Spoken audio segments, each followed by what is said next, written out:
दिया कुमारी को लेकर क्या अपडेट है? दिया कुमारी भी एक नाम है जिसकी जो है बहुत ज़्यादा चर्चा है सीएम कैंडिडेट के तौर पर, तो आपके पास क्या अपडेट है उनको लेकर के? जी देखिए, दिया कुमारी भी एक बहुत मजबूत उम्मीदवार हैं, एक बहुत मजबूत कंटेंडर हैं सीएम पद के लिए, क्योंकि अभी तक वसुंधरा राजे को बीजेपी का चेहरा माना जाता रहा था और वो मुख्यमंत्री के रूप में उन्होंने बेहतर काम भी किया था। महिलाओं की आवाज़ भी उनको माना जाता था और राज परिवार का उनके ऊपर टैग भी था। अब ये सारी चीज़ों को अगर हम देखते हैं तो दिया कुमारी इस पूरे जो सारी बाउंड्रीज हैं उसमें फिट बैठती हैं। वो राज परिवार से भी हैं, उनके पास मैनेजमेंट का अच्छा अनुभव भी है, वो महिला भी हैं और जो बीजेपी की एक सॉफ्ट हिंदुत्व वाली राजनीति है उसमें भी वो कहीं ना कहीं फिट बैठ जाते हैं। ये भी बताया जा रहा है कि दिया कुमारी ने इस मर्तबा कई अपने सहयोगियों को टिकट दिलवाए और उन लोगों ने भी जीत हासिल की है।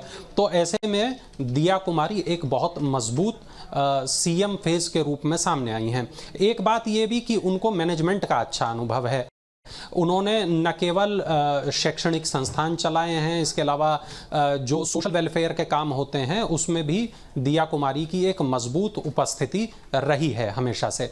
और यदि हम बात करते हैं राजनीति की, तो राजनीति का भी अब उन्हें काफ़ी अनुभव हो गया है, करीब एक दशक का उनको राजनीति का भी अनुभव हो गया है। तो यदि ऐसे में हम ये देखते हैं कि बीजेपी अगर ऐसे किसी चेहरे पर अपना वोट देना चाहेगी, एक ऐसे चेहरे को अपना उम्मीदवार बनाना चाहेगी, मुख्यमंत्री बनाना चाहेगी जो महिला हो, जो राज परिवार से हो, जो वसुंधरा राजे के समानांतर हो और जिसकी पूरे राजस्थान में एक अच्छी पैठ हो, जो राजस्थान के बैकग्राउंड से हो, तो दिया कुमारी एक बेहतर ऑप्शन बीजेपी के लिए हो सकती हैं। जी वरुण, सुमित ये बताइए वसुंधरा राजे अभी कहाँ खड़ी हैं? आज हम सब बात कर रहे हैं एक कुछ नए नामों की, लेकिन वसुंधरा राजे को लेकर के भी कुछ घटनाक्रम जो है वो देखने को मिल रहे हैं। जयपुर में बैठक बुलाई वसुंधरा ने अपने विधायकों की, कई विधायक उनसे मिलने के लिए पहुंचे क्योंकि वो पहले भी मुख्यमंत्री रह चुकी है, तो जाहिर सी बात है उनका एक राजनीतिक रसूख है, एक राजनीतिक जो है उनका अपना क्षेत्र है जिसके अंदर उन्होंने नाम किया है, तो उनके चाहने वाले वहां तक पहुंच रहे हैं, विधायक पहुंच रहे हैं। तो आप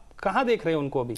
वसुंधरा राजे सिंधिया को नवीन इग्नोर करना बीजेपी हाईकमान के लिए उतना आसान नहीं होगा जी, क्योंकि 115 विधायक हैं। अगर यही 105 विधायक होते या 100 होते तो शायद और ज़्यादा मुश्किल हो जाता, लेकिन अब भी इग्नोर करना आसान नहीं होगा। अभी जो रिपोर्ट्स आ रही हैं वो ये रिपोर्ट्स ये आ रही हैं कि करीब 25 से 30 के आसपास के विधायक संख्या में पहुंच चुके हैं वहां पर वसुंधरा राजे सिंधिया से मिलने के लिए। कहने को तो एक कटसी कॉल है, लेकिन ये कटसी कॉल किस तरीके की होती है, शिष्टाचार की भेंट कैसी होती है, वो अपनी स्ट्रेंथ दिखाने का तरीका। नहीं, अभी एएनआई पे एक बाइट भी आई थी किसी विधायक की, उन्होंने साफ बोला कि हम चाहते हैं कि वसुंधरा ही सीएम बने, और ऐसे कई विधायक वहां पर पहुंच रहे हैं जो मतलब ऐसा माना जाए कि एक खेमाबंदी हो गई है क्या अभी? हाँ, बिल्कुल मान सकते हैं आप। और देखिए, दूसरी बात यह है, राजस्थान का इलेक्शन काफी फंसा हुआ था नवीन, और उसमें वसुंधरा को पहले चर्चा थी कि इग्नोर किया जा रहा है, साइडलाइन किया जा रहा है, हाशिए पर धकेला जा रहा है, लेकिन जब टिकट का बंटवारा हुआ तो उनके समर्थकों को भी टिकट मिले थे।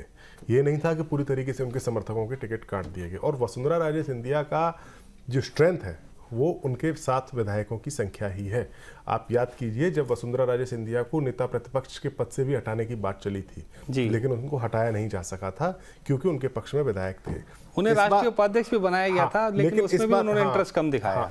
वो राजस्थान की राजनीति से बाहर निकलने के लिए नहीं निकलना चाहते थे। हाँ, और अब अगर किसी दूसरे को सीएम बनाकर, चाहे महंत बालकनाथ को बनाए या दिया कुमारी को बनाए या किसी को भी सीएम बना दे, तो इसका मतलब हुआ कि राजस्थान की राजनीति में वसुंधरा राजे सिंधिया की पारी की समाप्ति।